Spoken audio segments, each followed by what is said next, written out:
Selamat pagi, salam sejahtera. Isu hangat pagi ini, PAS mengalah, tak letak calon di kerusi UMNO bersatu nak tanding. Berita sepenuhnya. PAS beri jaminan parti itu tidak akan meletakkan calon di kerusi yang bakal ditandingi UMNO dan bersatu pada pilihan raya negeri Melaka.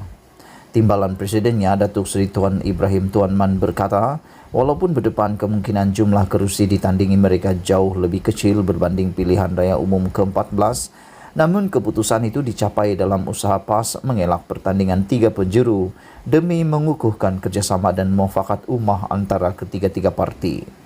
Sambil menegaskan tidak berbangkit isu PAS bakal kehilangan banyak kerusi yang boleh ditandingi dalam PRN nanti, beliau berkata, jumlah kerusi diperoleh parti itu bergantung kepada rundingan ketiga-tiga parti kerana PAS lebih mementingkan kemenangan di kerusi yang bakal ditandingi parti kerajaan.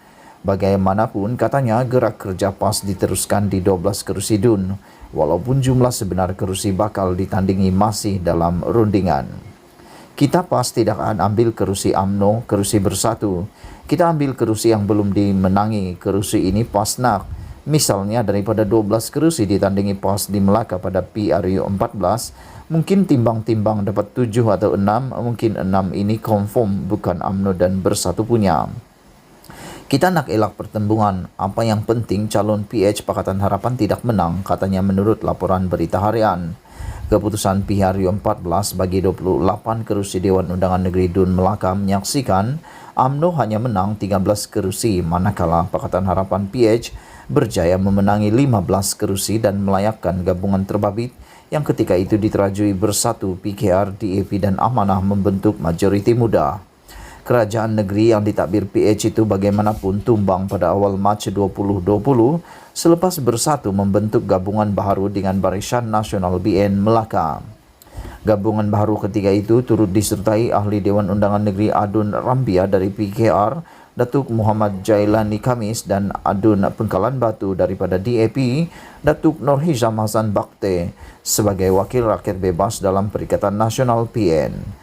Ia menjadikan BN mempunyai 13 adun ditambah 2 adun bersatu iaitu adun Datuk Muhammad Rafiq Naizo Maudin Paya Rumput dan Datuk Nur Effendi Ahmad Teluk Mas. Selain jalan yang kemudian menyertai UMNO pada awal tahun ini dan Nur Hizam sekaligus mempunyai sokongan majoriti adun. Bagaimanapun komposisi berubah selepas pembubaran DUN Melaka pada 4 Oktober lalu, susulan tindakan 2 adun UMNO iaitu Datuk Seri Idris Harun, Sungai Udang dan Datuk Nur Azman Hasan, Pantai Kundur bersama Nur Effendi dan Nur Hizam menarik sokongan kepada Ketua Menteri Datuk Seri Sulaiman Mad Ali.